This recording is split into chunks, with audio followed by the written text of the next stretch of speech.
everybody, my name is Amy and I work here at Connections as a Communicative Disorders Assistant for the Talk to Me program. And in today's video, I'm going to talk to you about how you can use songs to help with your child's speech and language development. We really like to encourage families to use songs to teach their children new words because it can be really fun, it can be really engaging to children, and also children really learn best through task repetition and predictability. So songs can be a really great tool to kind of work on some new words. And also it doesn't matter if you're not the best singer in the world, as you'll see shortly. Really the idea is just to have fun and enjoy interacting together through song. Now, before we get into some nice examples, I wanted to just talk about the difference between singing songs with your child as opposed to watching songs or nursery rhymes on television or on YouTube. While your child may certainly learn some of the songs by watching YouTube and things like that, really those things are kind of designed to move really quickly, to maintain your child's attention, and really rely heavily on visuals to get their interest as well. While if you're singing to your child, there are lots of benefits that can really help, especially if you're concerned about your child's speech and language and that's something you want to work on. Singing songs together can really help with that. Some of the things that we encourage families to do when singing songs with their children is actually slowing down the song at certain points, just to give your child an opportunity to participate more actively in the song. And now this can depend, what it looks like depending on their age or developmental level. So they might, show their participation even with a look or a gesture or action, or eventually they might actually participate with using a sound or a nice word. Some of the ways I encourage families to sing songs to their children is actually to insert a pause and wait at the high points of the songs. You can choose your high point of the song. You can make sure you're nice and face to face. You can pause and wait and look expectantly at your child in hopes that they'll participate in some active way to continuing the song.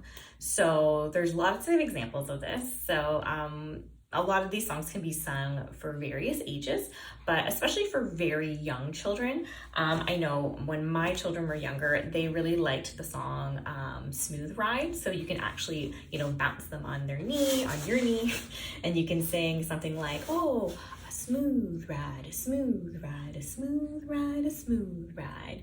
And then you can sing, oh, a bumpy ride, a bumpy ride, a bumpy, bumpy, bumpy ride. And at the end of the high point, you can say, oh, a rough ride, a rough ride, a rough ride, a rough ride, and whoa! And you actually kind of like dip them safely backwards and then pop them back up. My oldest actually really liked this song. And then when I would pause and wait after we've done the song many, many times, he would actually, when he was a really young baby, he would kind of wiggle around, show he was really excited when I stopped at the rough ride, rough ride, rough ride, and I would look expectantly at him, and then he would go like this, oh, and whoa, just giving him that time to interact with me and send me a message. So that's telling me, oh, mommy, I'm so excited. Please do the dunk or whatever you want to call it.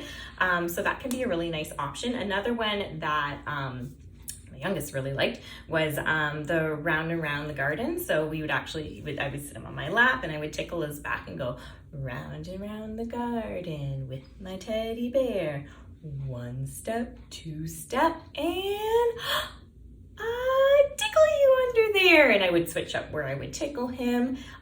For him, I would do that pause and wait. I would say 1 step, 2 step, and then he would usually look up at me, or he would wiggle about, or he would actually start doing this to kind of send me that message that he wanted me to tickle him.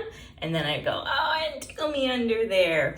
So we don't always mean necessarily that your child will say a word when singing songs, but it does create that nice interaction, and that eventually they might actually start using some nice words. And another one for very young children as well, and older children as well, is row, row your boat, because it's a nice active one. You can actually take your child, sit them in front of you, get face to face, really ideal for that. And you can say, row, row, row your a boat gently down the stream, and then just kind of create those fun pauses in there and see if that they'll, add a gesture even, or they're, pull on your arms. Merrily, merrily, merrily, merrily, life is but a dream. And you can also switch up the lyrics. I know for my children that, I work with that are reluctant to even turn their voice on or communicate, we would change the lyrics to, and if you see a crocodile, don't forget to scream. And they go, ah, just to kind of practice turning their voice on. So that's a really nice option for young children. Some other great songs that I've had some success with in the past, one is Slippery Fish. We often would sing it in the bathtub together. So I like this one because you can use a lot of gestures, and gestures can be really powerful to cue your child to, one, participate and also use gestures, but then hopefully also then use some words. So you can do slippery fish, actually go swimming through the water, slippery fish, glub, glub, glub. And then we pause and wait, and then eventually my child would go, oh no, you go, oh no, eaten by a octopus, and then do the different gestures. They really liked the high point, the oh no, they would do that and fill in the blank there. Also, it's really like at the end, you can do the humongous whale. They really like to do that gesture. Humongous whale.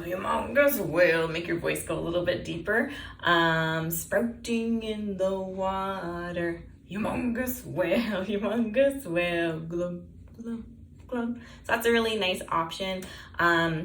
For other children, you're even just trying to get them to do some nice animal sounds. Obviously, something like Old MacDonald would be really great. You can do all the different animal sounds. You can add some gestures for chickens and things like that. Also, Itsy Bitsy Spider is a really great one as well, because there is a gesture provided. And then you can also continue to, stop and pause at the high point. So the Itsy Bitsy Spider went up the water spout, down came the rain in, wash the spider out, and see if they'll try to make a sound for wash. And also just twinkle, twinkle, anything like that your child really enjoys, where you can insert those pause and waits or add some gestures, just so that you're doing the, you're kind of participating in the song actively together, can be a really great option. And one of the last songs I did want to mention that really utilized the use of gestures is Wheels on the Bus, a classic. Most children really enjoy that one and can really prompt your child to also supply some language. So the wheels on the bus go round and round. There's a lot of gestures. You can say beep, beep, beep. We usually get some good success with that one when singing it in sessions. The horn on the bus goes beep, beep, beep, beep, beep, beep, beep, beep, beep. The horn on the bus goes. And then usually the child would supply the action and eventually start using the word like beep, beep, beep. The wipers, swish, swish, swish is usually a really fun thing to say. And then especially open and shut. So the doors on the bus go open and shut. A nice way to highlight language and make it exciting. And then hopefully your child will also participate in some way.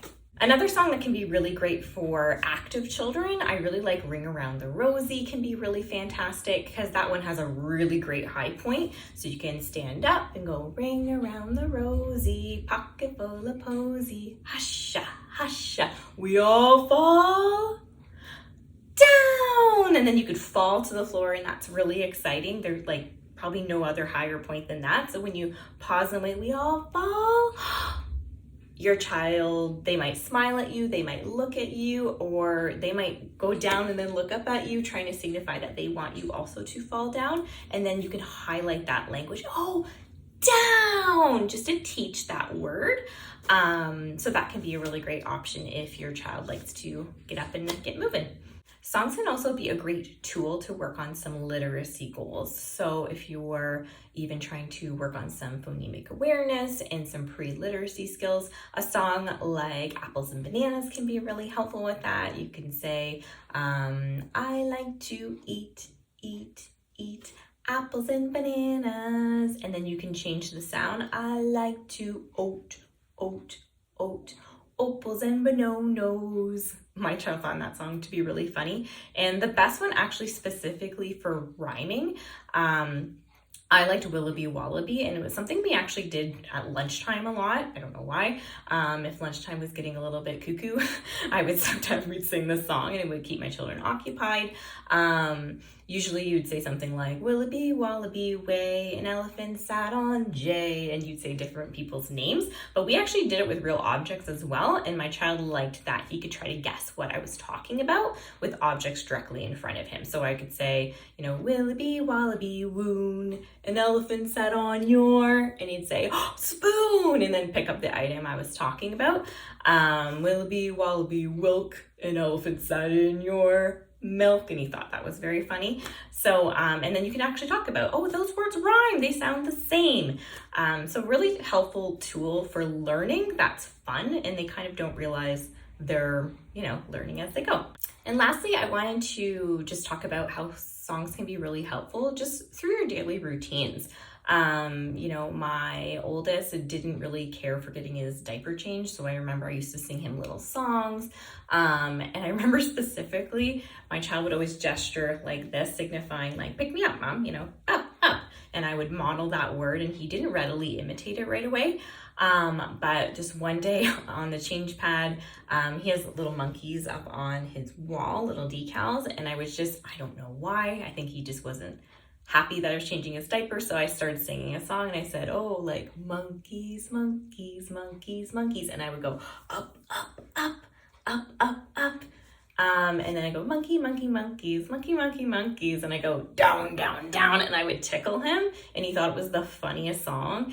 And even though I'd been, modeling through every day, I would model up and down, just that little song, for some reason, he just thought it was really enjoyable, and then instantly started using up and down just in other, in daily life as well. So that was something that it kind of clicked for him, and it was something he was engaged in. So everybody's different. Everybody comes up with different routines and different songs, and it's really great about singing your own songs. You can personalize it. You can change songs so that they have your child's name in them, or just include their interests in them. So, going on a bear hunt, if your child likes dinosaurs, you can say, we're going on a dinosaur hunt, or a leaf hunt outside. Just, shifting it a little bit so that you kind of tap into their interests can be a really great way to enjoy songs together. Thanks so much for watching, and if you ever have any questions about your child's speech and language, please visit our website at connectwithus.ca. You yourself can make an online referral.